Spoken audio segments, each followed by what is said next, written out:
Selama 4 tahun menikah, Safira selalu memilih diam setiap kali Ibu Rosdiana dan Ferdi merendahkan latar belakang keluarganya yang terlihat sederhana. Puncaknya terjadi pada malam perjamuan keluarga besar yang digelar untuk membahas anggaran pesta pernikahan Ferdi dan Monica.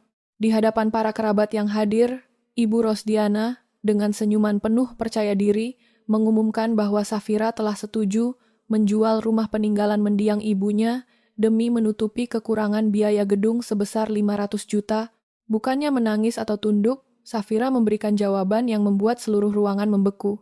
Aroma bumbu rendang yang mendidih di atas kompor memenuhi seluruh ruangan dapur yang pengap. Sudah hampir 5 jam, Safira berdiri di depan meja pemotongan, mengupas 10 kilogram kentang, menyayat daging sapi, dan memastikan setiap hidangan untuk makan malam keluarga besar malam ini tersaji tepat waktu. Peluh menetes di dahi Safira, meresap ke kerah baju daster sisa pencucian minggu lalu. Di rumah megah bertingkat 2 seluas 400 m² ini, tidak ada satupun asisten rumah tangga yang disewa. Semua pekerjaan fisik mulai dari menyapu halaman, mengelap lantai marmer, hingga menyajikan 12 jenis masakan Nusantara, dibebankan sepenuhnya kepada Safira. Suara tawa terdengar dari arah ruang tamu yang berpendingin udara.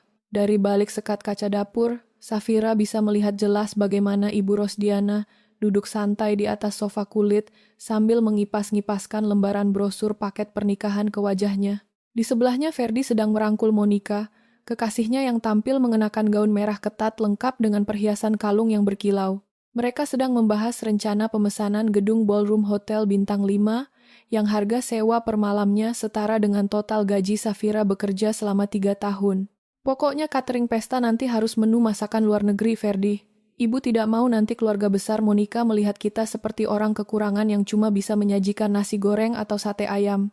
Harus ada daging panggang kelas 1, ucap Ibu Rosdiana dengan suara yang sengaja ditinggikan agar terdengar sampai ke telinga Safira di dapur. Ferdi mengangguk cepat sambil mengunyah buah anggur merah yang tadi pagi dibeli Safira menggunakan uang tabungan pribadinya. Monica tertawa kecil memuji selera mahal calon ibu mertuanya dengan kalimat sanjungan yang berlebihan. Pintu dapur terbuka. Wisnu melangkah masuk mengenakan kemeja batik yang baru saja disetrika licin oleh Safira 2 jam lalu. Pria itu tidak melihat ke arah tumpukan piring kotor di bak cuci, juga tidak menawarkan bantuan kepada istrinya.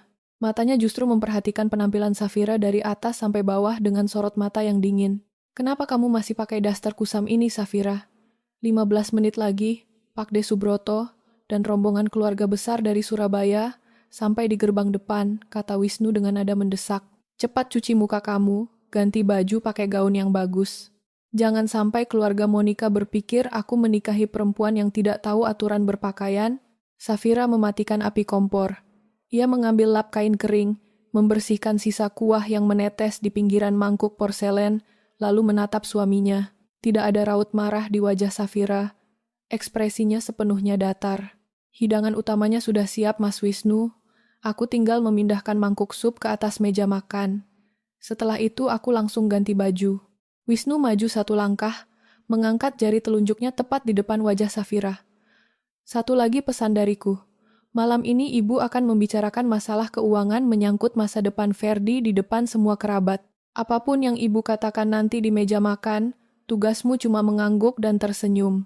Jangan pernah membantah ucapannya.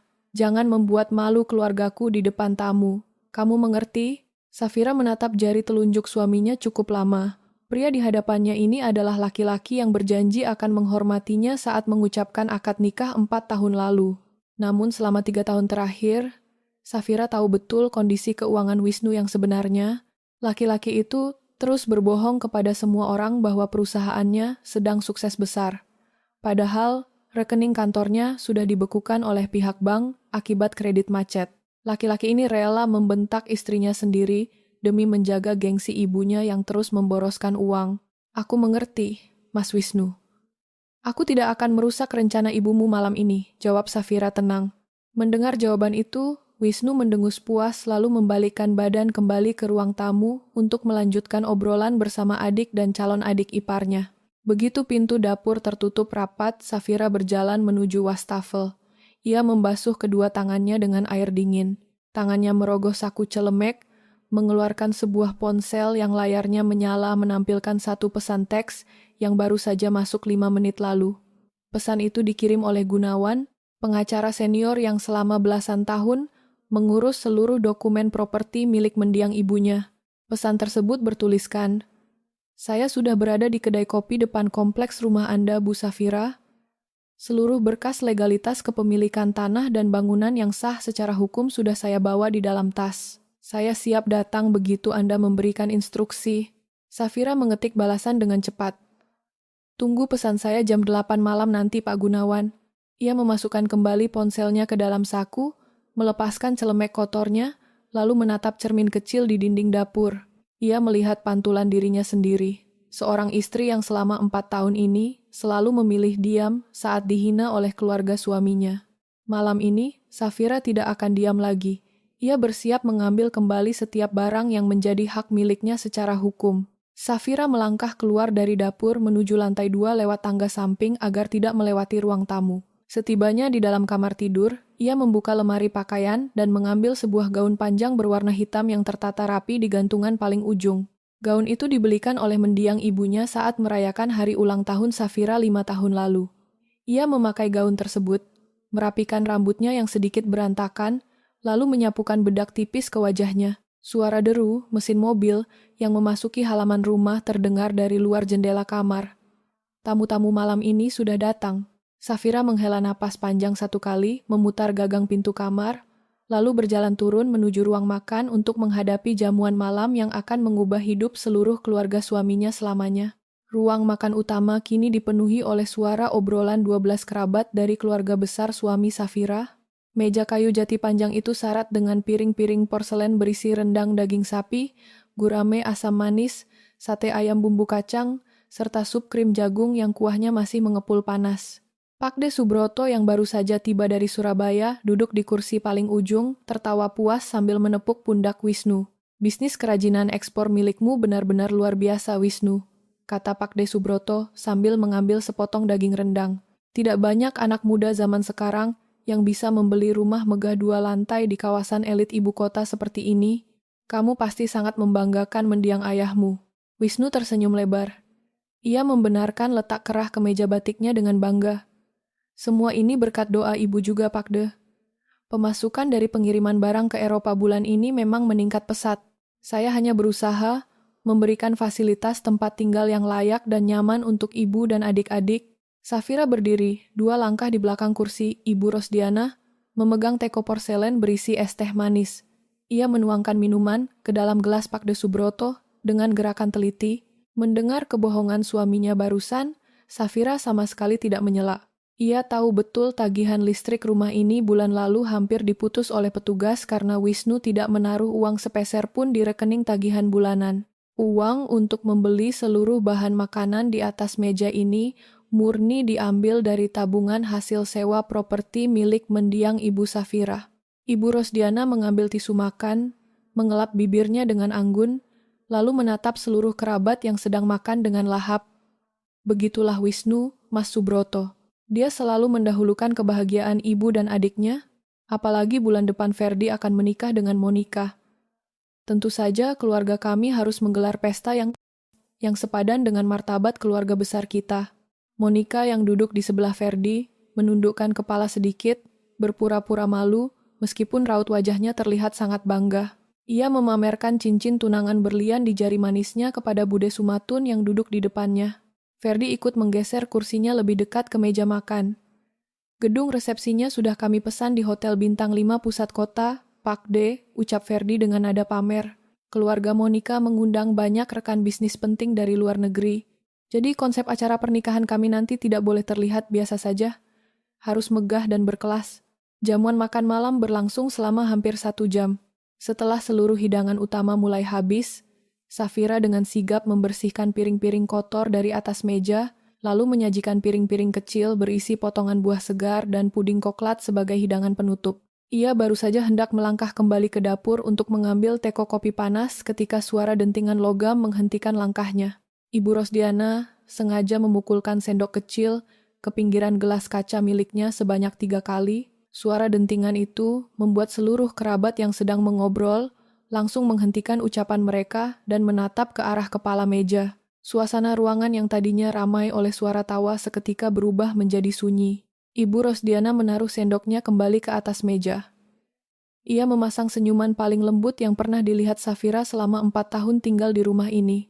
Sorot mata wanita parubaya itu menyapu wajah semua kerabat satu persatu sebelum akhirnya berhenti tepat di wajah Safira yang masih berdiri di dekat pintu dapur. Keluarga besar yang saya hormati, buka Ibu Rosdiana dengan suara tenang yang terukur.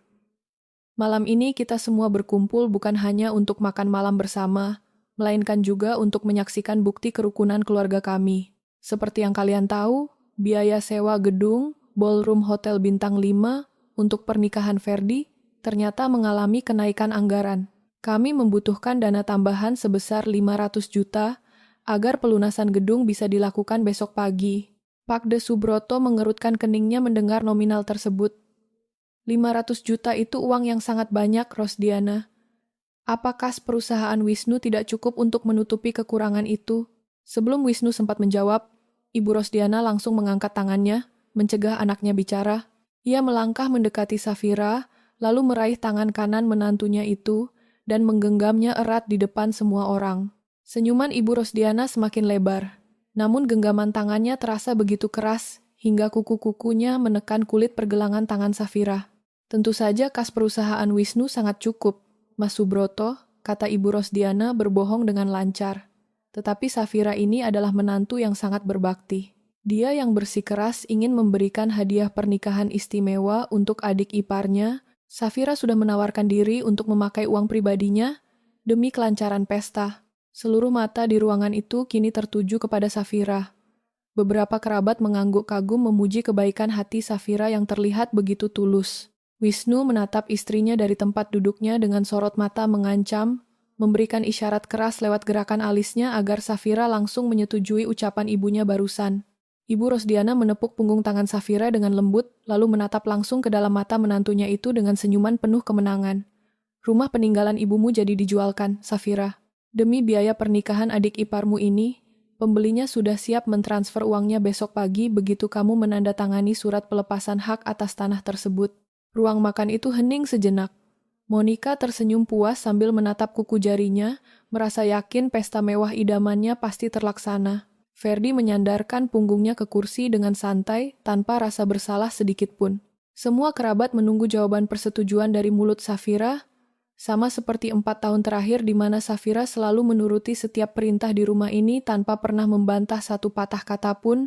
Safira perlahan menarik tangannya dari genggaman jemari Ibu Rosdiana. Genggaman wanita parubaya itu sempat menahan kuat, namun Safira menariknya dengan tenaga yang lebih tegas hingga kuku-kuku Ibu Rosdiana terlepas dari kulit pergelangan tangannya. Tidak ada senyuman di bibir Safira.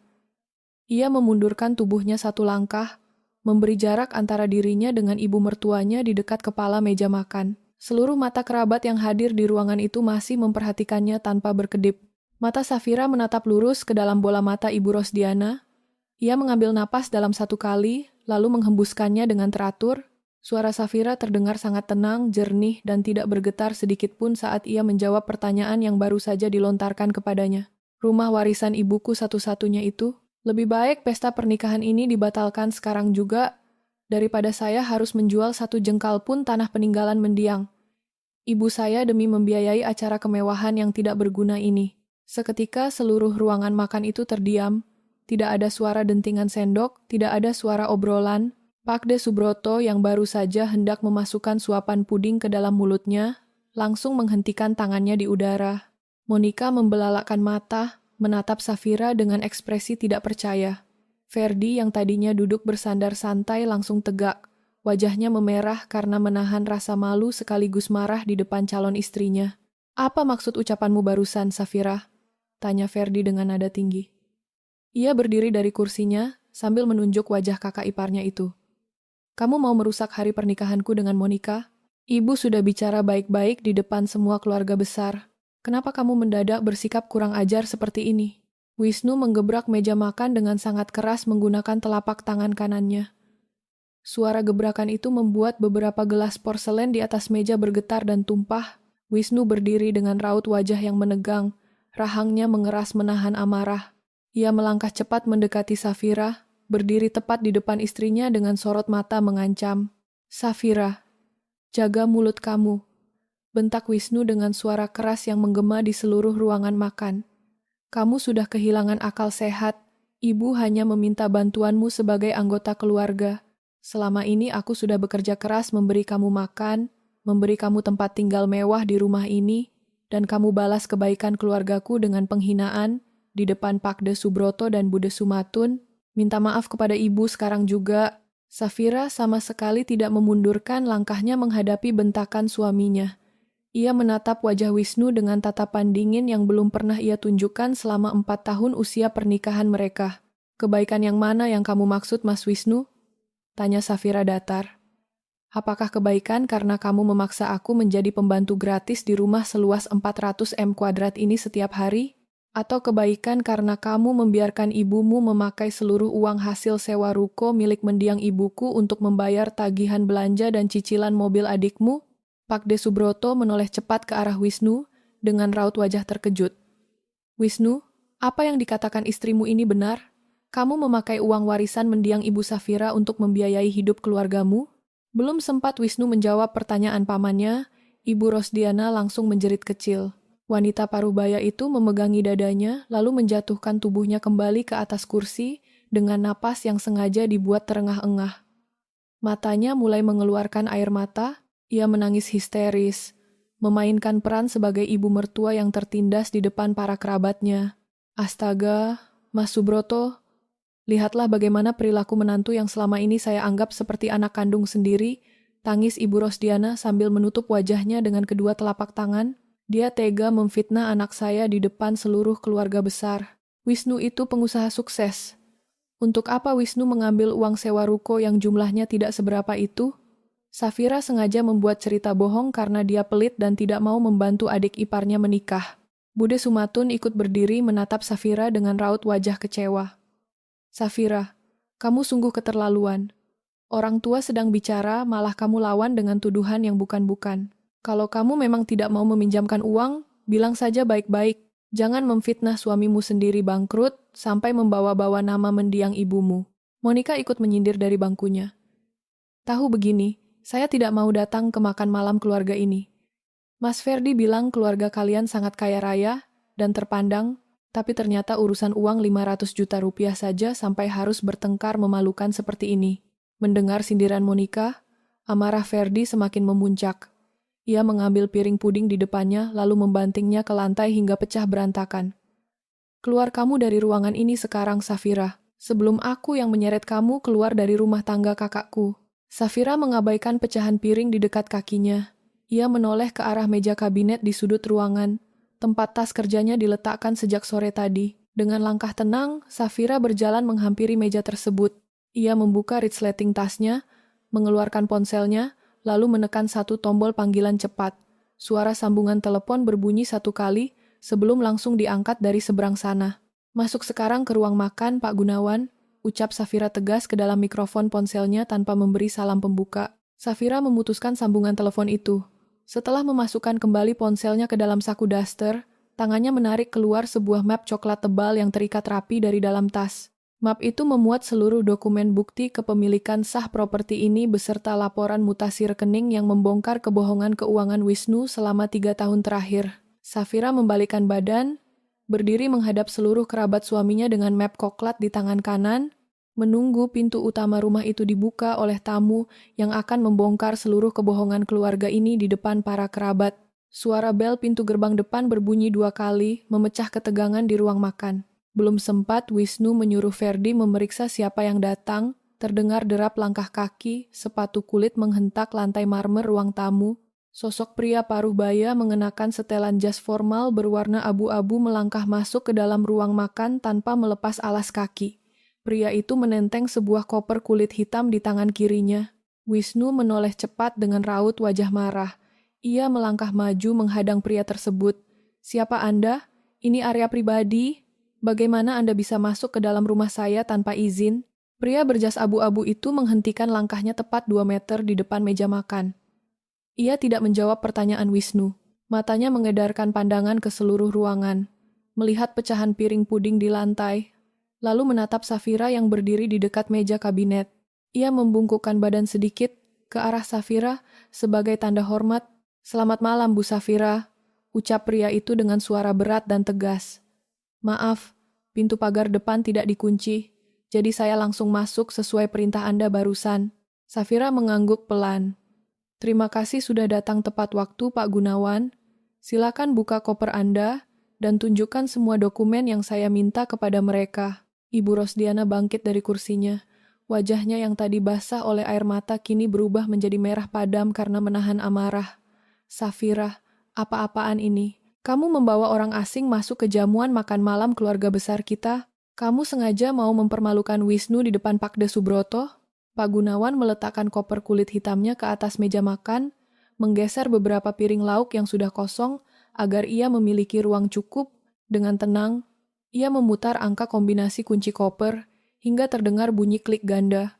Tutup koper terbuka, menampilkan tumpukan berkas bermeterai resmi dan beberapa buku tabungan berlapis plastik. "Perkenalkan, nama saya Gunawan," kata pengacara itu sambil menatap wajah Ibu Rosdiana dan Wisnu secara bergantian. "Saya adalah pengacara pribadi sekaligus kuasa hukum resmi dari mendiang Ibu Sulastri, ibu kandung dari Bu Safira. Kedatangan saya malam ini adalah untuk meluruskan fakta hukum mengenai status kepemilikan properti tempat kita semua berdiri saat ini." Ferdi mendengus meremehkan.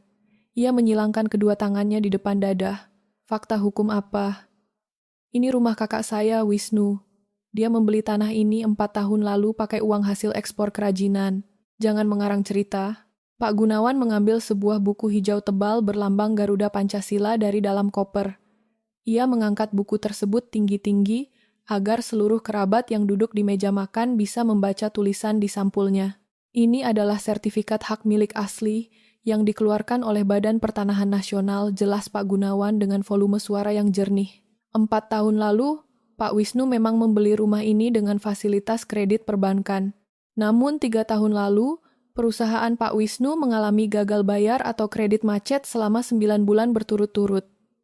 Pihak bank sudah menerbitkan surat penetapan lelang sita atas bangunan ini. Wisnu seketika mematung, wajahnya yang tadi terlihat sangat garang mendadak pucat pasi. Keringat dingin mulai keluar dari pelipisnya. Ia membuka mulutnya hendak menyela, tetapi suaranya tertahan di tenggorokan. Pakde Subroto langsung berdiri dari kursinya. "Wisnu, apa maksud perkataan pengacara ini? Rumah ini pernah mau disita bank?" Pak Gunawan tidak memberi kesempatan bagi Wisnu untuk mengelak.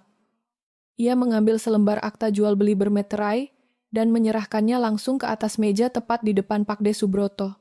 "Silakan Anda periksa sendiri tanggal dan tanda tangannya, Pak," lanjut Pak Gunawan. Untuk mencegah pelunasan paksa dan pengusiran oleh pihak bank pada saat itu, mendiang Ibu Sulastri mengambil alih seluruh sisa utang Pak Wisnu sebesar 3,2 miliar rupiah. Mendiang melunasi tagihan tersebut secara tunai ke bank dengan syarat mutlak. Hak kepemilikan tanah dan bangunan ini dialihkan sepenuhnya menjadi atas nama Ibu Sulastri melalui akta jual beli yang sah di hadapan pejabat pembuat akta. "Tanah." Bude Sumatun ikut mencondongkan badannya, membaca lembaran kertas resmi yang dipegang oleh Pakde Subroto. Matanya membesar saat melihat tanda tangan Wisnu tertera jelas di atas meterai tempel dalam dokumen pelepasan hak tersebut.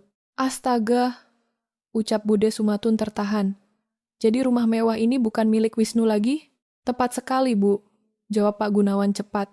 Berdasarkan surat wasiat mendiang Ibu Sulastri yang telah disahkan oleh Pengadilan Negeri 2 tahun lalu, seluruh aset properti milik mendiang, termasuk bangunan rumah 2 lantai seluas 400 m² ini, diwariskan 100% kepada anak kandung satu-satunya, yaitu Bu Safira.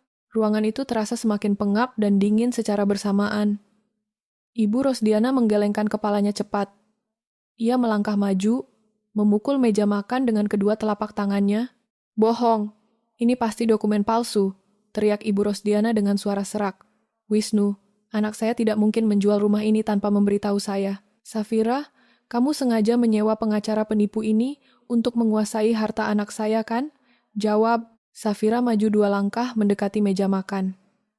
Ia menatap ibu mertuanya tanpa ekspresi takut sedikit pun. "Semua dokumen itu asli, Ibu," kata Safira datar. Mas Wisnu menyembunyikan kebangkrutannya dari ibu karena dia tidak mau kehilangan gengsi di depan keluarga besar.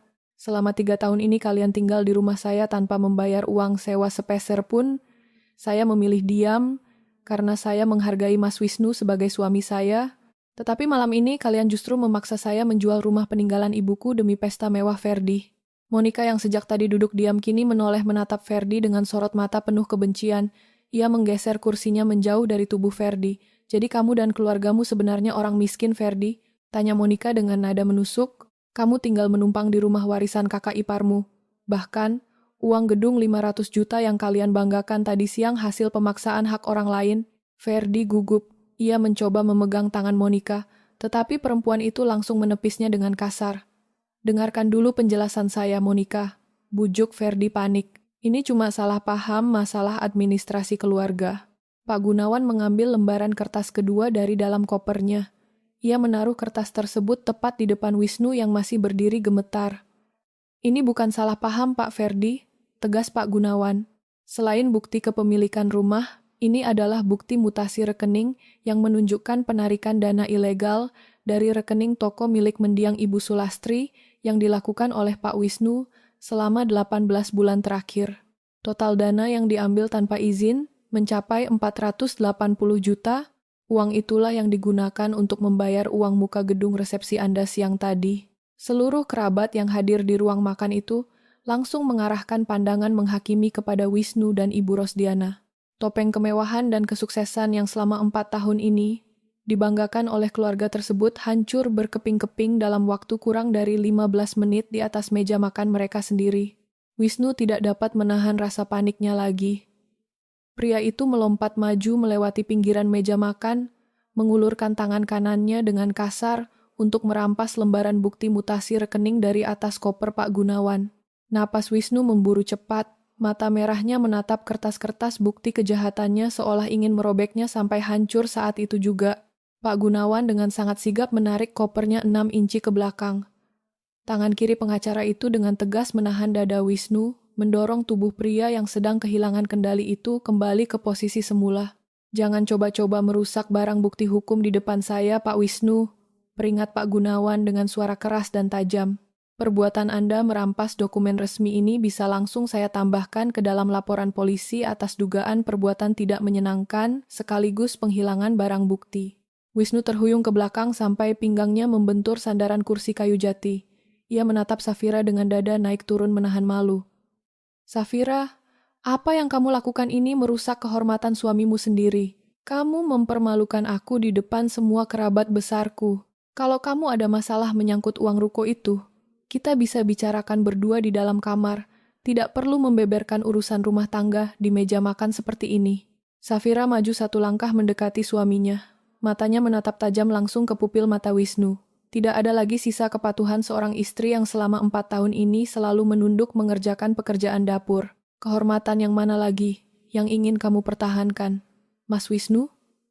Tanya Safira dengan suara datar dan lugas. Kamu sudah kehilangan kehormatanmu sejak 3 tahun lalu, tepatnya pada hari ketika kamu datang menangis berlutut di kaki mendiang ibuku, meminta tolong agar ibuku melunasi utang miliaran rupiah ke bank supaya kamu tidak dijebloskan ke penjara karena penipuan cek kosong kepada penyuplai bahan baku kerajinan. Pak De Subroto mengusap wajahnya dengan telapak tangan kanan. Pria tua itu menatap keponakannya dengan rasa kecewa yang amat dalam. Jadi cerita tentang ekspor kerajinan ke Eropa yang terus meningkat itu cuma omong kosong? Wisnu, kamu membohongi seluruh keluarga besar kita di Surabaya. Bukan cuma membohongi Anda, Pak De, potong Safira cepat.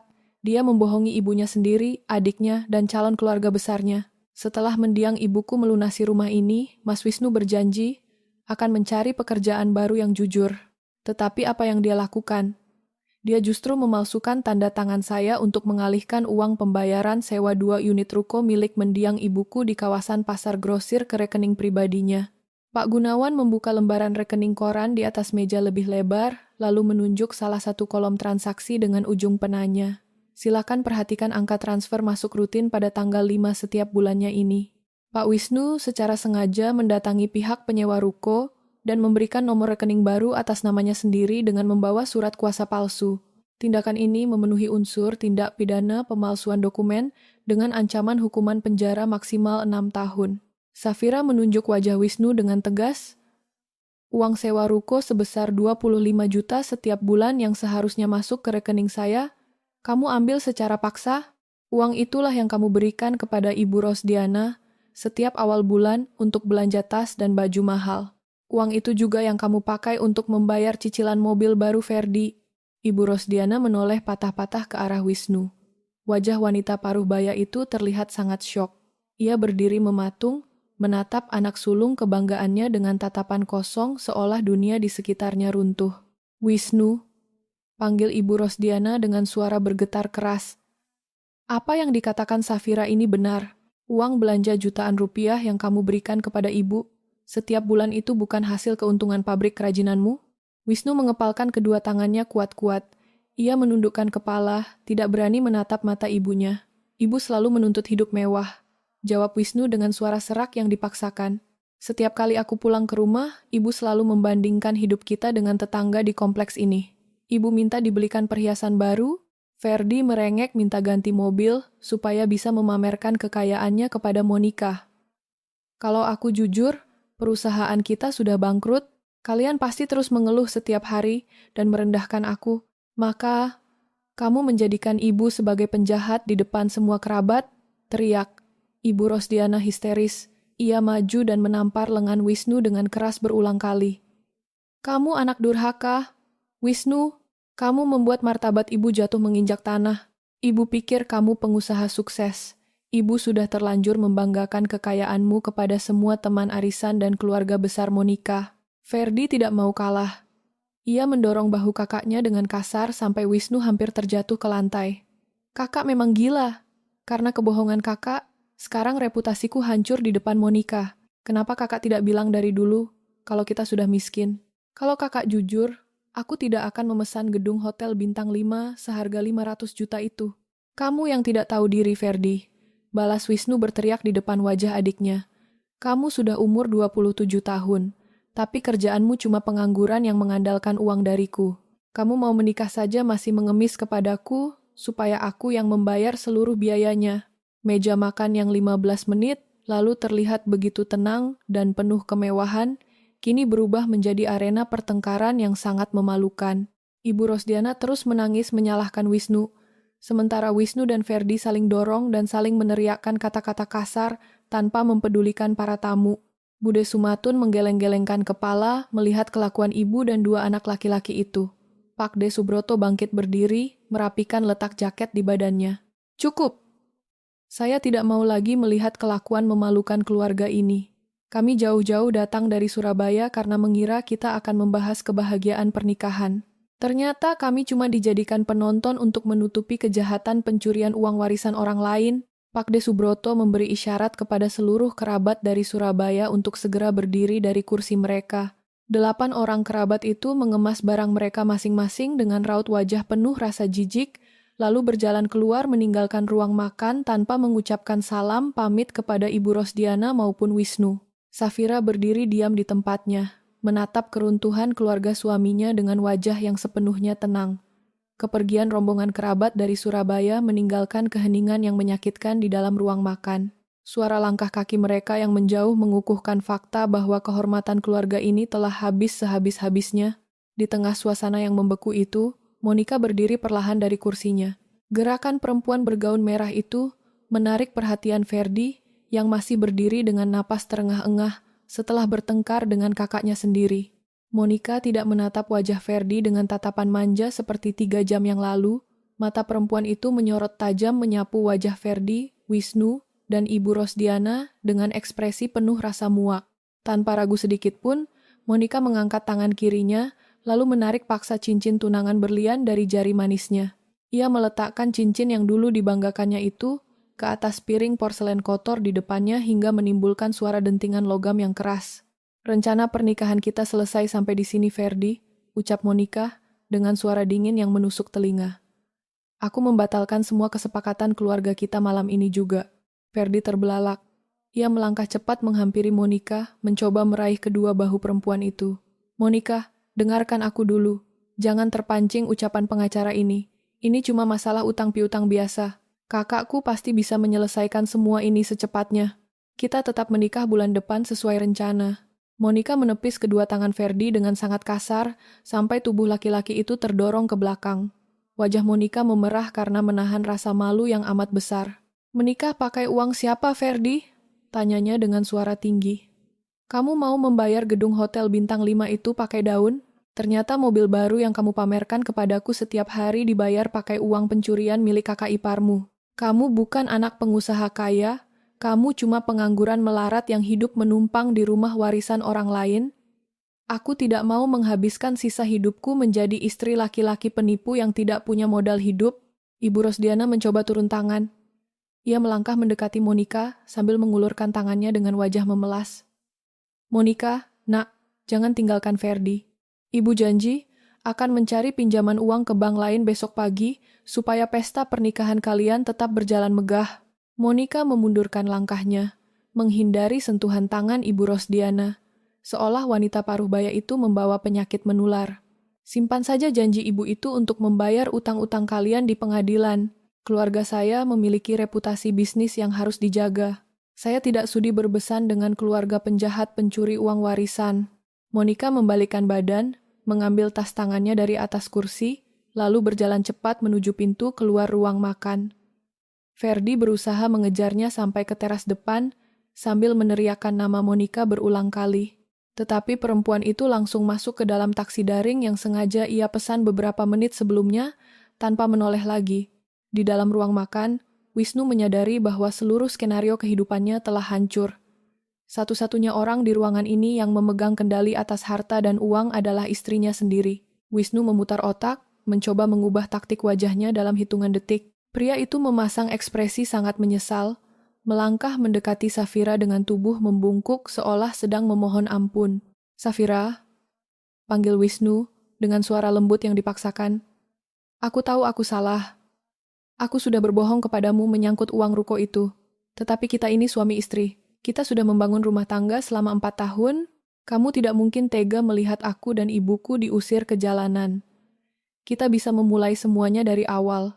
Aku janji akan mencari kerja dan uang sewa ruko itu sepenuhnya menjadi hakmu lagi. Tolong maafkan aku." Safira sama sekali tidak menggeser posisi berdirinya. Ia menatap wajah suaminya itu dengan tatapan datar yang benar-benar kosong tanpa empati. "Tidak ada lagi kata kita, Mas Wisnu. Selama 4 tahun ini aku sudah memberi kamu banyak kesempatan untuk jujur. Tetapi setiap hari kamu justru menjadikan aku pembantu tanpa digaji di rumah ini, sementara kamu mempersembahkan uang mendiang ibuku kepada ibumu demi menjaga harga diri palsumu." Safira menoleh sedikit ke arah samping, memberikan isyarat jelas lewat sorot matanya kepada Pak Gunawan. Pengacara senior itu mengerti instruksi kliennya. Ia merogoh kopernya kembali dan mengeluarkan sebuah dokumen resmi yang terbungkus dalam plastik bening. Pak Gunawan meletakkan dokumen tersebut di atas meja tepat di depan Wisnu. "Ini adalah surat somasi resmi sekaligus peringatan terakhir pengosongan properti," jelas Pak Gunawan dengan volume suara yang tegas dan mengikat secara hukum. "Berdasarkan instruksi langsung dari Bu Safira selaku pemilik sah atas hak tanah dan bangunan ini, pihak penghuni ilegal yaitu Pak Wisnu, Ibu Rosdiana, dan Pak Ferdi diberikan tenggat waktu tepat selama 24 jam, terhitung sejak malam ini." Wisnu mengambil surat tersebut dengan tangan bergetar keras. Matanya membaca deretan kalimat hukum yang tercetak hitam di atas kertas bermeterai itu. Tubuhnya terasa lemah, seolah seluruh tulang di kakinya dicabut secara paksa. 24 jam? Tanya Wisnu lirih. "Safira, kamu menyuruh kami mengosongkan rumah ini besok malam? Bagaimana mungkin kami bisa memindahkan semua barang dalam waktu sesingkat itu?" "Kalian tidak perlu memindahkan banyak barang," jawab Safira, cepat dan lugas. "Kalian hanya diizinkan membawa pakaian pribadi dan barang-barang yang kalian beli menggunakan uang kalian sendiri sebelum bangkrut 3 tahun lalu. Seluruh perabot rumah tangga mulai dari kursi sofa, meja makan jati ini, lemari es, televisi, hingga seluruh perhiasan yang dibeli menggunakan uang hasil penggelapan sewa ruko, tetap ditinggal di dalam rumah ini sebagai jaminan ganti rugi atas kerugian finansial saya." Ibu Rosdiana menjerit keras mendengar keputusan tersebut. Wanita paruh baya itu maju menarik taplak meja sampai beberapa piring jatuh pecah ke lantai. "Ini gila, Safira. Kamu setan jahat. Kamu mau merampas semua hartaku. Aku tidak mau pindah dari rumah ini. Ini rumahku. Aku yang mengatur rumah ini selama 4 tahun. Kalau kamu berani mengusirku, aku akan panggil seluruh tetangga kompleks supaya mereka tahu kamu menantu yang kejam. Safira menatap mata ibu mertuanya dengan ketenangan yang mematikan. Tidak ada rasa takut di wajahnya menghadapi ancaman wanita paruh baya itu. Silakan panggil seluruh tetangga kompleks besok sore, Ibu, jawab Safira datar. Besok malam tepat pukul 8, saya akan datang kembali ke rumah ini bersama petugas kepolisian setempat dan komandan regu keamanan kompleks untuk mengeksekusi pengosongan rumah ini secara paksa. Jika besok malam kalian masih berada di dalam rumah saya saat pintu gerbang dibuka, maka pengacara saya akan langsung memproses laporan pidana atas penggelapan uang 480 juta rupiah, sekaligus pasal penyerobotan tempat tinggal tanpa izin. Safira mengambil tas kerjanya dari atas meja kabinet. Ia memasukkan kembali ponselnya ke dalam saku, lalu memberikan anggukan kepala kepada Pak Gunawan sebagai tanda pekerjaan mereka malam ini sudah selesai. Tanpa menunggu ucapan balasan dari suaminya maupun ibu mertuanya yang mulai menangis meraung-raung di lantai ruang makan, Safira membalikkan badan dan melangkah pasti keluar dari pintu utama rumah megah tersebut menuju mobil Pak Gunawan yang sudah menunggu di halaman, meninggalkan keluarga suaminya dalam kepanikan yang luar biasa menghadapi batas waktu 24 jam yang terus berjalan mundur. Sinar matahari sore menembus kaca jendela ruang tamu rumah megah bertingkat 2 di kawasan kompleks elit tersebut. Jam dinding besar di atas televisi menunjukkan tepat pukul 7 malam. Sisa waktu pengosongan properti hanya tinggal 1 jam lagi. Di ruang tengah, kekacauan terlihat jelas di setiap sudut ruangan. Lemari-lemari kayu dibiarkan terbuka lebar dengan puluhan helai pakaian yang berserakan di atas lantai marmer.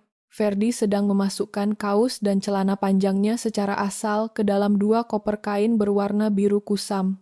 Laki-laki berumur 27 tahun itu terus menggerutu dengan suara keras, menyalahkan kakaknya atas nasib melarat yang mendadak menimpa kehidupan mereka hari ini. Di dekat teras depan, Ibu Rosdiana baru saja selesai melilitkan rantai besi tebal dan menggembok pintu pagar halaman dari sisi dalam. Wanita paruh baya itu menolak mengemas satupun bajunya ke dalam koper. Ia duduk tegak di atas kursi taman dengan kedua tangan bersilang di depan dada, merasa sangat yakin bahwa Safira tidak akan memiliki keberanian untuk membawa aparat keamanan ke rumah ini. Ibu Rosdiana masih mempercayai bahwa semua ucapan dan dokumen somasi Safira semalam hanyalah gertakan sesaat dari seorang istri yang sedang tersinggung. Wisnu berdiri mematung di dekat meja telepon ruang tamu. Pria itu menempelkan layar ponsel ke telinga kanannya untuk yang ketiga kalinya sejak pagi tadi. Nada sambungan panggilan tidak pernah terdengar dari pengeras suara ponselnya. Nomor telepon pribadinya telah diblokir secara permanen oleh Safira. Wisnu melempar ponsel tersebut ke atas bantalan sofa kulit dengan rasa putus asa yang amat dalam. Ia melangkah gontai menghampiri ibunya di teras depan, menatap gembok besi yang mengunci pintu pagar dengan raut wajah sangat cemas. Ibu sebaiknya mulai memasukkan pakaian ibu ke dalam koper sekarang, kata Wisnu dengan suara serak yang berat. Batas waktu pengosongan rumah kita cuma sampai jam 8 malam ini. Kalau Safira benar-benar datang membawa polisi, kita semua akan diseret keluar secara paksa dari halaman ini. Kita bawa saja pakaian pribadi yang penting. Setelah itu, kita langsung pindah ke rumah kontrakan kecil yang sudah aku bayar siang tadi di pinggiran kota. Ibu Rosdiana menoleh tajam menatap anak sulungnya itu dengan sorot mata penuh kemarahan. Ibu tidak mau pindah ke kontrakan sempit yang panas dan pengap, Wisnu. Ini rumah tempat tinggal kita. Ibu sudah menjadi nyonya rumah megah ini selama 4 tahun. Biarkan saja perempuan kurang ajar itu datang ke sini. Kalau dia berani membuka gerbang pagar ini, ibu akan berteriak sekencang-kencangnya supaya seluruh penghuni kompleks keluar melihat kelakuan bejatnya mengusir mertuanya sendiri. Tepat pukul 8 malam, 2 unit mobil hitam berhenti tepat di depan pintu gerbang besi rumah tersebut. Pintu-pintu mobil terbuka secara bersamaan. Safira melangkah turun dari kursi penumpang belakang mengenakan kemeja formal berwarna putih bersih dan celana bahan hitam panjang.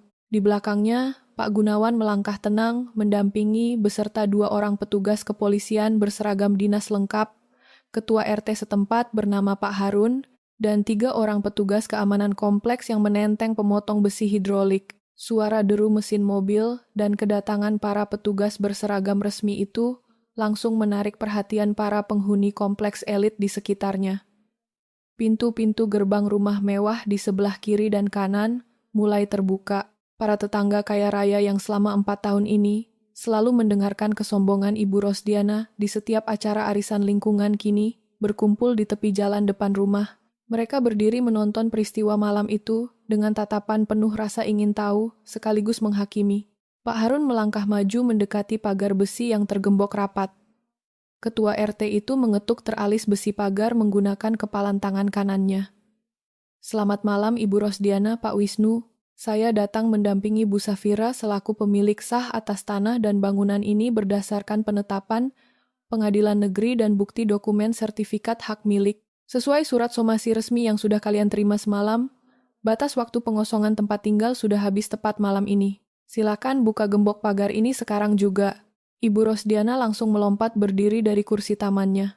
Ia berlari kencang mendekati pagar besi, mencengkeram teralis pagar kuat-kuat sambil berteriak histeris menghadap ke arah jalan raya. "Tolong lihatlah kelakuan menantu durhaka ini, Pak Harun. Dia sengaja membawa polisi untuk merampas rumah anak saya. Safira ini perempuan jahat yang tidak memiliki hati nurani. Dia sengaja mau membunuh mertuanya sendiri di jalanan malam ini." Safira melangkah maju, berdiri tenang di samping Pak Harun. Wajahnya sepenuhnya datar, tidak terpengaruh oleh jeritan histeris mertuanya di depan puluhan pasang mata tetangga yang sedang menonton. Semua bukti legalitas kepemilikan sudah diperiksa oleh Pak Harun dan pihak kepolisian siang tadi. "Ibu," kata Safira lugas dengan suara yang terdengar sangat jernih. "Rumah ini resmi milik saya 100%. Mas Wisnu sudah memakai uang warisan mendiang ibuku tanpa izin selama 3 tahun terakhir. Jika ibu tidak membuka pintu pagar ini dalam waktu 1 menit, petugas keamanan kompleks akan memotong gemboknya secara paksa." Wisnu panik melihat 2 petugas polisi mulai mengeluarkan buku catatan laporan kejadian perkara. Ia berlari cepat menahan tubuh ibunya agar menjauh dari teralis pagar besi. "Ibu cukup, jangan berteriak lagi. Semua tetangga kompleks melihat kita, Bu. Kita sudah kalah secara hukum malam ini." Pak Gunawan memberikan isyarat mengangguk kepada Komandan Regu Keamanan Kompleks. Seorang petugas keamanan melangkah maju membawa pemotong baut hidrolik berukuran besar. Dalam hitungan 5 detik, gembok besi rantai yang dipasang Ibu Rosdiana patah terbelah 2, lalu jatuh ke atas lantai semen halaman. Pintu pagar gerbang besi digeser terbuka lebar. Petugas kepolisian dan aparat lingkungan melangkah masuk, mengamankan seluruh area halaman depan rumah. Ferdi melangkah keluar dari pintu utama rumah sambil menyeret 2 koper bajunya dengan raut wajah sangat pucat dan ketakutan. Ia langsung berjalan cepat melewati pintu gerbang tanpa menoleh sedikit pun ke arah ibunya maupun kakaknya. Sementara itu, 2 orang petugas keamanan kompleks membantu menggotong 3 koper pakaian milik Wisnu keluar dari dalam rumah menuju trotoar jalan aspal. Ibu Rosdiana tidak memiliki pilihan lain lagi untuk bertahan. Wanita parubaya itu dipaksa berjalan keluar melewati pintu gerbang oleh seorang petugas keamanan perempuan yang mendampingi pihak kepolisian. Di luar gerbang, Ibu Rosdiana melihat tatapan sindiran tajam dari Ibu Pratiwi dan Ibu Hartono, 2 tetangga kaya yang dulu sering direndahkannya karena tidak memakai perhiasan impor. Kehormatan dan harga diri Ibu Rosdiana terkikis habis malam itu juga. Ia berjalan menyeret koper bajunya di atas aspal jalan kompleks dengan tubuh membungkuk menahan tangis kehinaan yang amat dalam. Sementara Safira berdiri tegak di halaman rumah warisan mendiang ibunya, menyaksikan kepergian seluruh keluarga suaminya tersebut dengan ketenangan yang mutlak. Udara panas dan lembab terperangkap di dalam ruang tamu rumah kontrakan berukuran 4x6 meter di gang sempit pinggiran kota. Suara bising, mesin sepeda motor yang melintas tepat di depan pintu papan kayu terus terdengar setiap 5 menit sekali. Di atas kasur busa tipis yang diletakkan langsung di atas lantai semen tanpa spray, Ibu Rosdiana duduk melipat kaki sambil mengusap bentol kemerahan akibat gigitan nyamuk di lengan kirinya. Keringat bercucuran membasahi kerah daster kusam yang dikenakannya sejak malam pengosongan properti 2 hari lalu. Kipas angin plastik kecil di sudut ruangan berputar, menghasilkan suara mendengung keras tanpa memberikan rasa sejuk sedikit pun bagi penghuninya. Ferdi terbaring malas di sebelah ibunya sambil memainkan ponselnya yang sudah kehabisan kuota internet. Tidak ada lagi sisa kemewahan yang bisa dibanggakan oleh pemuda berumur 27 tahun tersebut. Seluruh koleksi pakaian mahalnya tertinggal di lemari rumah lama. Di pojok ruangan, Wisnu sedang duduk di atas kursi plastik merah menghadapi sebuah meja lipat kecil. Di atas meja itu berserakan beberapa lembar kertas fotokopi, kartu tanda penduduk, dan buku nikah miliknya. Wajah Wisnu terlihat sangat kusut, rahangnya mengeras menahan amarah setiap kali mengingat bagaimana Safira mempermalukan seluruh keluarganya di depan puluhan kerabat dan tetangga kompleks 2 malam lalu. Wisnu, sampai kapan kita harus tinggal di tempat pengap seperti kandang ayam ini? Keluh Ibu Rosdiana dengan suara serak. Badan ibu sakit, semua tidur di lantai keras ini. Semalam ibu hampir digigit tikus besar dari arah kamar mandi. Kamu harus lakukan sesuatu sekarang. Kamu itu kepala keluarga. Jangan mau kalah begitu saja dari perempuan pelit seperti Safira. Kita harus ambil lagi rumah mewah itu. Wisnu meletakkan pulpennya dengan kasar ke atas permukaan meja lipat. Pria itu menoleh menatap ibunya dengan tatapan tajam yang penuh rasa dendam. Aku sedang menyusun rencana hukum balasan ibu. Siang tadi aku sudah bertemu dengan Pak Darmawan, pengacara yang berkantor di dekat pengadilan agama. Aku melayangkan gugatan cerai resmi terhadap Safira hari ini juga. Dalam berkas gugatan itu, pengacaraku memasukkan tuntutan pembagian harta bersama atau harta gonogini atas rumah mewah 2 lantai tersebut. Ferdi langsung bangun dari posisi baringnya, menatap kakaknya dengan raut antusias. Harta gonogini? Apa kita bisa menang di pengadilan, Kak? Pengacara Safira kemarin menunjukkan bukti sertifikat rumah itu sudah berpindah nama menjadi atas nama mendiang Ibu Safira. Secara administrasi awal 4 tahun lalu, rumah itu dibeli atas namaku menggunakan fasilitas kredit perbankan dalam masa ikatan pernikahan, jelas Wisnu dengan nada yakin yang licik. Meskipun mendiang ibunya yang melunasi sisa tagihannya ke bank, transaksi pelunasan tersebut terjadi saat aku dan Safira sudah sah menjadi suami istri. Pengacaraku memastikan kita memiliki celah hukum untuk menuntut hak setengah harga dari nilai jual properti itu. Nilai rumah tersebut sekarang mencapai 4 miliar. Kalau pengadilan mengabulkan gugatan harta bersama ini, kita akan mendapatkan bagian uang tunai sebesar 2 miliar. Uang itu sangat cukup untuk kita membeli rumah baru dan membalas penghinaan Safira. Mendengar angka 2 miliar rupiah, mata Ibu Rosdiana langsung berbinar cerah. Rasa sakit di badannya seolah hilang seketika. Wanita parubaya itu tersenyum lebar menatap anak sulungnya. Tepat sekali, Wisnu. Kamu memang laki-laki yang cerdas. Biarkan saja Safira merasa menang sekarang. Begitu hakim memutuskan rumah itu harus dibagi 2, Ibu mau kamu minta pengadilan menyita rumah tersebut supaya Safira merasakan bagaimana rasanya diusir ke jalanan. Sementara ibu dan kakaknya sibuk membahas bayangan uang 2 miliar dari hasil gugatan pengadilan, Ferdi diam-diam berdiri dan memakai jaket pudar miliknya. Dompet Ferdi saat ini sepenuhnya kosong. Ia bahkan tidak memiliki uang 12.000 untuk membeli sebungkus rokok di warung depan gang. Tanpa meminta izin kepada Wisnu, Ferdi melangkah keluar dari kontrakan, berjalan kaki sejauh 2 kilometer menuju halte bus perkotaan. Ia berniat mendatangi gedung perkantoran tempat Safira bekerja di pusat bisnis ibu kota. 1 jam kemudian, Ferdi tiba di lobi gedung perkantoran bertingkat 25 yang megah berlapis kaca. Lantai marmer lobi itu mengilap memantulkan cahaya lampu kristal. Ferdi melangkah masuk dengan perasaan minder, melihat para karyawan yang berlalu lalang mengenakan setelan jas dan pakaian kerja mahal. Meja resepsionis dijaga oleh 2 petugas keamanan berseragam safari gelap dan seorang resepsionis perempuan. Ferdi berjalan mendekati meja resepsionis. Selamat siang. Saya ingin bertemu dengan Safira, manajer keuangan di lantai 12. Saya adik iparnya, kata Ferdi mencoba memasang wajah percaya diri. Resepsionis perempuan itu memeriksa layar komputernya sejenak, lalu menatap penampilan Ferdi yang kusam. Apakah Bapak sudah membuat janji temu sebelumnya dengan Ibu Safira? Aturan gedung ini melarang tamu naik ke area kantor tanpa persetujuan langsung dari pihak yang bersangkutan. Belum sempat Ferdi berdebat dengan petugas resepsionis, suara dentingan pintu lift terbuka dari arah lorong kanan. Safira melangkah keluar dari dalam lift bersama 2 orang staf akuntansi. Ia mengenakan setelan jas kerja formal berwarna abu-abu gelap dengan dokumen laporan di tangan kiri. Melihat sosok Safira, Ferdi langsung berteriak memanggil namanya, dan berlari menerobos pembatas antrean lobi. Kak Safira, tunggu sebentar, panggil Ferdi sambil menghadang langkah kakak iparnya itu di tengah lobi gedung. 2 petugas keamanan langsung dengan sigap melangkah maju, menahan kedua lengan Ferdi sebelum laki-laki itu sempat menyentuh pakaian Safira. Safira menghentikan langkahnya. Ia menatap Ferdi dengan sorot mata datar yang sangat dingin, sama persis seperti tatapan matanya saat malam pengosongan rumah. Untuk apa kamu datang ke tempat kerja saya, Ferdi? Hubungan kekeluargaan kita sudah selesai 2 hari lalu. Kak, tolong aku, bujuk Ferdi dengan suara memelas sambil berusaha melepaskan diri dari pegangan satpam. Monica memblokir nomorku. Aku tidak punya uang sama sekali. Kakak tahu Wisnu sekarang miskin dan tidak bisa memberi aku uang saku lagi. Tolong pinjami aku uang 12 juta saja untuk modal aku mencari tempat tinggal baru. Aku janji akan mengembalikannya kalau aku sudah kerja nanti.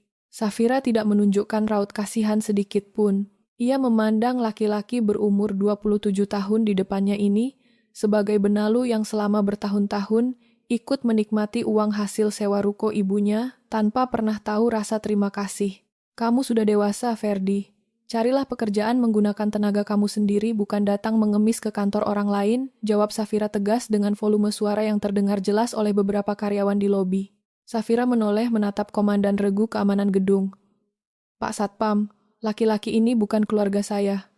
Dia pengganggu yang mencoba memeras saya. Tolong bawa dia keluar dari gedung ini sekarang juga dan masukkan namanya ke dalam daftar hitam larangan masuk permanen. Kedua petugas keamanan langsung menarik paksa tubuh Ferdi, menyeretnya menuju pintu kaca putar lobi. Ferdi meronta keras sambil meneriakkan makian kasar kepada Safira, tetapi suaranya mereda begitu ia dilemparkan keluar ke trotoar jalan yang panas. Safira merapikan letak map laporannya lalu kembali melangkah tenang menuju area parkir mobil eksekutif, meninggalkan Ferdi yang duduk tersungkur di atas aspal dengan wajah penuh rasa kehinaan di bawah terik matahari siang. Ruang sidang utama pengadilan agama siang itu terasa sangat dingin, berbanding terbalik dengan udara panas di luar gedung. Di barisan kursi penggugat, Wisnu duduk mengenakan kemeja batik lengan panjang berwarna coklat yang kelihatan sedikit kebesaran di badannya yang mulai kurus akibat stres selama 2 minggu terakhir. Di sebelah kanannya, Pak Darmawan selaku kuasa hukumnya sedang membuka tumpukan berkas perkara dengan senyuman percaya diri. Tepat di kursi penonton barisan paling depan di balik pembatas kayu, Ibu Rosdiana duduk tegak sambil memegang kipas lipat plastik. Sorot mata wanita paruh baya itu terus mengarah kepada Safira dengan rasa benci dan dendam yang meluap-luap. Di sisi seberang meja hijau, Safira duduk dengan posisi punggung tegak sempurna. Ia memakai setelan blazer hitam formal, berpadu celana panjang senada yang membuat penampilannya terlihat sangat berwibawa. Wajahnya sama sekali tidak menunjukkan ketegangan sedikit pun. Di sebelahnya, Pak Gunawan merapikan beberapa map plastik di atas meja kerja pengacara dengan ketenangan khas seorang praktisi hukum senior yang sudah menangani ratusan sengketa harta benda di pengadilan. Hakim ketua yang duduk di tengah majelis mengetuk palu kayu 1 kali untuk membuka agenda persidangan pembuktian sengketa harta bersama. Silakan pihak kuasa hukum penggugat menyampaikan bukti-bukti tertulis terkait tuntutan pembagian harta gonogini atas objek sengketa berupa tanah dan bangunan rumah 2 lantai di kawasan kompleks elit tersebut, perintah hakim ketua, dengan suara berat yang menggema di seluruh ruangan. Pak Darmawan langsung berdiri merapikan kerah jasnya. Ia berjalan menghampiri meja majelis hakim sambil membawa sebuah map merah tebal berisi puluhan lembar kertas fotokopi yang sudah dilegalisir. Majelis hakim yang terhormat, buka Pak Darmawan dengan suara lantang dan penuh keyakinan, kami menyertakan bukti tertulis berupa akta perjanjian kredit perbankan awal serta resi pembayaran pajak bumi dan bangunan selama 3 tahun terakhir atas nama klien kami, Saudara Wisnu. Berdasarkan hukum positif yang berlaku di negara ini, setiap aset properti yang diperoleh atau dibeli dalam masa ikatan perkawinan sah secara otomatis dikategorikan sebagai harta bersama. Rumah sengketa ini dibeli pada tahun kedua pernikahan klien kami dengan pihak tergugat. Oleh karena itu, klien kami menuntut hak mutlak sebesar 50% dari total nilai jual objek sengketa, yaitu uang tunai sebesar 2 miliar rupiah. Wisnu menoleh ke arah Safira sambil menarik sudut bibirnya, memberikan senyuman meremehkan seolah kemenangan sudah berada di dalam genggamannya. Di kursi penonton, Ibu Rosdiana mengangguk-angguk bangga mendengarkan penjelasan pengacara yang disewa anaknya itu. Wanita paruh-baya tersebut merasa uang 2 miliar sudah berada di depan mata untuk mengangkat kembali derajat hidupnya. Hakim ketua menerima berkas dari pihak penggugat, memeriksa cap legalisir pos di setiap lembar kertasnya sekilas, lalu menatap lurus ke arah meja tergugat. Bagaimana tanggapan dari pihak kuasa hukum tergugat? Apakah ada novum atau bukti tertulis bantahan yang ingin diajukan pada sidang hari ini? Pak Gunawan berdiri dengan sangat tenang. Ia mengancingkan kancing jas formalnya lalu mengambil sebuah stop map tebal berwarna biru tua dari dalam koper kulit hitamnya. Ia melangkah maju ke depan meja majelis hakim tanpa terburu-buru sedikit pun. Kami tidak membantah tanggal pembelian awal properti tersebut maupun nama yang tertera pada resi pajak, Yang Mulia, kata Pak Gunawan lugas. Ucapan pembuka itu membuat Pak Darmawan langsung tersenyum lebar, karena merasa argumen hukumnya barusan diakui oleh pihak lawan. Namun, Pak Gunawan belum selesai bicara. Ia membuka stop map biru itu dan mengeluarkan sebuah akta otentik bertanda tangan pejabat pembuat akta tanah dan seorang notaris publik senior di ibu kota. Yang kami bantah secara tegas adalah status rumah tersebut sebagai harta bersama, lanjut Pak Gunawan dengan volume suara yang naik satu tingkat lebih tegas dan mengikat. Kami menyerahkan bukti utama berupa akta perjanjian pranikah atau prenuptial agreement yang sah secara hukum. Dibuat dan disahkan 2 minggu sebelum peresmian pernikahan antara Saudara Wisnu dan Bu Safira 4 tahun lalu. Senyuman di bibir Pak Darmawan seketika lenyap, digantikan oleh kerutan dahi yang dalam. Pengacara penggugat itu langsung menoleh ke belakang. Perjanjian pranikah, kliennya tidak pernah memberitahu adanya dokumen perjanjian pemisahan harta apapun kepadanya. Pak Gunawan meletakkan akta otentik tersebut tepat di hadapan hakim ketua lalu menunjuk halaman ketiga dengan ujung penanya. Silakan majelis hakim memeriksa lampiran tanda tangan basah dan cap jempol asli Saudara Wisnu di atas meterai sah ini, jelas Pak Gunawan jernih. 4 tahun lalu, mendiang Ibu Sulastri selaku ibu kandung, tergugat menyodorkan dokumen ini kepada Saudara Wisnu di kantor kelurahan. Pada saat itu, mendiang mengatakan kepada Saudara Wisnu bahwa dokumen ini adalah syarat administrasi pencairan dana penanaman modal usaha kerajinan. Saudara Wisnu yang saat itu terlalu malas membaca isi pasal-pasalnya, karena terburu-buru ingin mendapatkan uang modal langsung menandatangani dokumen ini tanpa memeriksa satupun poin perjanjian di dalamnya. Wisnu langsung melompat berdiri dari kursinya dengan raut wajah pucat pasi karena sangat syok. Itu tidak benar. Ibu Sulastri membohongi saya. Saya mengira itu cuma surat perjanjian pinjaman modal kerja biasa. Hakim ketua mengangkat tangan kanannya, memberi perintah tegas agar Wisnu segera diam dan kembali duduk di kursinya. Hakim kemudian membaca isi pasal yang ditunjuk oleh Pak Gunawan secara teliti dalam diam selama beberapa detik. Dalam pasal 4, perjanjian pranikah ini tertulis sangat jelas. Baca Pak Gunawan menyuarakan isi dokumen tersebut agar seluruh pengunjung sidang mendengar bahwa seluruh aset, properti, barang bergerak maupun tidak bergerak yang dibawa oleh pihak istri, serta setiap aset yang dilunasi atau dibeli menggunakan dana pribadi keluarga istri selama masa ikatan pernikahan berlangsung, sepenuhnya menjadi hak milik pribadi istri 100% dan tidak dapat diganggu-gugat oleh pihak suami dalam kondisi tuntutan perceraian apapun. Suasana ruang sidang seketika berubah menghening total. Ibu Rosdiana yang duduk di barisan penonton langsung mengepalkan kedua tangannya kuat-kuat. Napasnya mulai mendengus kasar, menahan rasa terkejut yang memukul dadanya. Pak Gunawan membalik halaman dokumen ke pasal berikutnya dengan gerakan tenang. Lalu pada pasal 7.b ditambahkan klausa pengaman hukum yang mutlak. Apabila di kemudian hari terbukti pihak suami melakukan tindak pidana penipuan finansial, penggelapan dana perusahaan keluarga istri, atau pemaksaan kehendak secara ekonomi terhadap istri, maka seluruh tuntutan ganti rugi pemeliharaan maupun pembagian harta bersama dinyatakan gugur demi hukum. Suami wajib angkat kaki dari ikatan pernikahan tanpa membawa uang 1 rupiah pun dari aset peninggalan keluarga istri. Pak Darmawan panik luar biasa. Pengacara Wisnu itu berusaha menyela keputusan majelis dengan suara yang terdengar sangat gugup. Interupsi, Yang Mulia. Dokumen itu ditandatangani di bawah asas ketidaktahuan.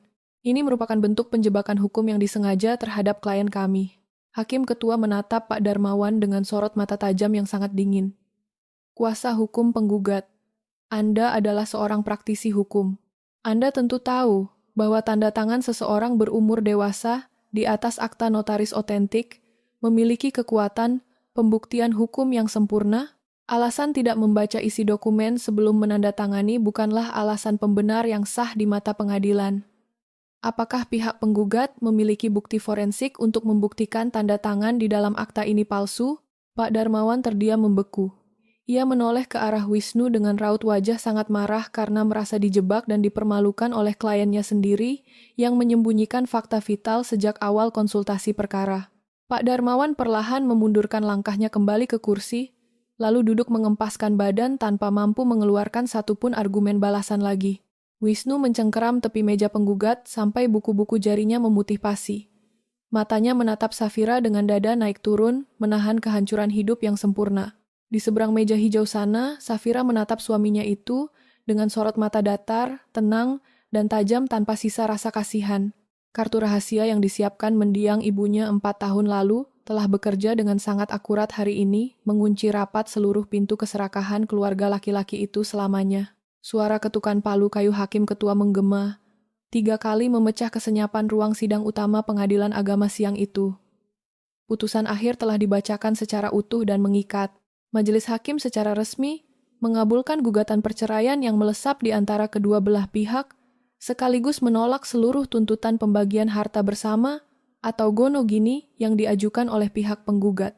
Hakim menyatakan bahwa akta perjanjian pranikah yang disodorkan mendiang Ibu Sulastri 4 tahun lalu sah secara hukum positif dan tidak memiliki cacat administrasi sedikitpun. Seluruh aset properti berupa rumah 2 lantai seluas 400 m² beserta 2 unit ruko di kawasan Pasar Grosir ditetapkan sah menjadi hak milik pribadi Safira. Wisnu duduk membeku di kursinya. Tubuhnya terasa hampa seolah seluruh saraf di badannya mati rasa. Di sebelah kanannya, Pak Darmawan langsung membereskan seluruh berkas perkaranya ke dalam tas kerja dengan raut wajah sangat kesal. Pengacara itu bahkan tidak memberikan jabat tangan perpisahan kepada Wisnu, merasa reputasinya dirugikan karena membela klien yang terbukti melakukan penggelapan dana keluarga istri sendiri. Tanpa mengucapkan satu kata pun, Pak Darmawan melangkah cepat meninggalkan ruangan sidang. Di bangku penonton, Ibu Rosdiana menangis meraung-raung sambil memukul pembatas kayu. Wanita paruh baya itu meratapi lenyapnya bayangan uang 2 miliar yang selama 2 minggu ini menjadi satu-satunya harapan untuk memulihkan kehormatan hidupnya. Safira berdiri tenang, merapikan kancing blazernya. Ia mengambil tas kerjanya dari atas meja lalu melangkah keluar bersama Pak Gunawan. Saat melewati pintu lorong gedung pengadilan, Wisnu berlari kecil mengejarnya dan langsung bersimpuh berlutut tepat di depan sepatu hak tinggi Safira. Pria itu menangis sesenggukan, mengangkat kedua tangannya memohon rasa kasihan di depan puluhan pengunjung pengadilan yang sedang berlalu lalang. Ia mengemis agar Safira mengizinkannya kembali menjadi suami atau setidaknya memberikan sedikit uang pesangon agar ia dan ibunya tidak mati kelaparan di kontrakan pinggiran kota. Safira menghentikan langkahnya sejenak. Ia menatap laki-laki yang pernah dinikahinya itu dengan sorot mata datar yang benar-benar kosong. Tanpa mengucapkan satu patah kata balasan, Safira memutar tubuhnya mengitari tubuh Wisnu yang bersimpuh di lantai, lalu melangkah terus menuju mobil eksekutif yang sudah menunggu di halaman depan. 1 bulan kemudian, realitas hidup yang sangat keras menghantam keluarga laki-laki tersebut tanpa ampun.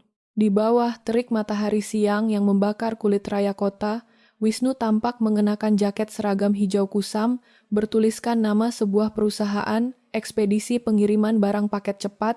Kemeja batiknya yang dulu selalu dibanggakan di setiap jamuan makan malam keluarga telah lama dijual ke pasar rombengan demi membeli beras. Wisnu memikul sebuah kardus seberat 30 kg di atas bahunya sambil berlari menaiki 4 anak tangga rumah seorang pelanggan. Peluh bercucuran membasahi seluruh wajahnya yang kini tampak kusam, kurus, dan dipenuhi penyesalan mendalam setiap kali ia mengingat kehidupan mewahnya yang dulu disiapkan secara gratis oleh mantan istrinya. Di sebuah kontrakan kumuh berlantai semen di pinggiran rel kereta api, Ibu Rosdiana duduk melamun di atas bangku plastik patah depan teras papan. Wanita paruh baya itu mengenakan daster pudar yang bagian ketiaknya sudah robek dijahit benang kasar. Kulit wajahnya yang dulu selalu dirawat menggunakan uang pencurian sewa ruko, kini tampak mengisut, kering, dan kusam. Di sebelahnya, Ferdi terus menggerutu sambil melempar kulit kacang ke halaman tanah yang becek. Laki-laki berumur 27 tahun itu tidak henti-hentinya menyalahkan ibunya atas pembatalan pernikahannya dengan Monica. Ferdi mengoceh dengan nada tinggi, mengatai ibunya perempuan serakah yang merusak masa depan anak-anaknya sendiri demi gengsi sesaat di depan kerabat Surabaya. Ibu Rosdiana hanya bisa menundukkan kepala dalam diam sambil meneteskan air mata hangat, menyadari bahwa kebencian anak bungsu kebanggaannya ini adalah hukuman setimpal atas kesombongannya selama 4 tahun terakhir. Di sisi lain, kota yang cerah dan bersih, Safira memarkirkan mobil sedannya di halaman rumah megah 2 lantai miliknya. Seluruh bagian dinding rumah tersebut baru saja selesai dicat ulang dengan warna krem lembut yang hangat. Tidak ada lagi sisa barang atau kenangan memalukan dari mantan suaminya di dalam bangunan ini. Safira melangkah menaiki teras depan dengan langkah kaki yang ringan. Ia merogoh saku celana kerjanya, mengeluarkan anak kunci kuningan, lalu memasukkannya ke dalam lubang kunci pintu kayu jati utama hingga terdengar bunyi putaran logam yang mulus. Pintu rumah terbuka lebar menyambutnya dengan aroma pengharum ruangan bunga melati yang menyegarkan. Safira melangkah masuk melewati ruang tamu yang kini tertata rapi sesuai seleranya sendiri. Ia berjalan terus menuju area balkon lantai 2 yang menghadap langsung ke arah taman kompleks. Di atas meja, balkon terletak sebuah ponsel yang layarnya menyala menampilkan laporan keuangan bulanan dari Pak Gunawan. Laporan itu menunjukkan angka transfer masuk rutin dari hasil penyewaan 2 unit ruko milik mendiang ibunya yang kini sepenuhnya aman di dalam rekening pribadi Safira. Safira berdiri menyandarkan kedua tangannya ke pinggiran besi balkon. Ia mendongakkan kepalanya menatap langit sore berwarna jingga keemasan, lalu menghirup udara segar dalam-dalam dan menghembuskannya perlahan. Tidak ada lagi beban rasa takut, tidak ada lagi rasa penindasan. Untuk pertama kalinya dalam 4 tahun terakhir, Safira tersenyum tulus sebagai seorang perempuan merdeka yang menguasai penuh seluruh jalan kehidupannya sendiri.